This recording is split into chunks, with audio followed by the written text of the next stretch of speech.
Session 8. N family. Friends.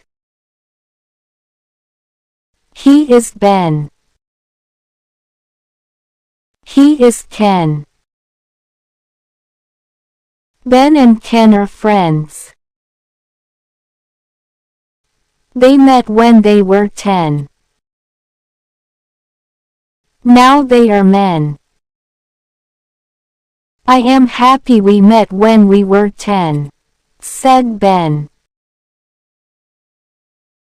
Me too, said Ken. Now answer these questions.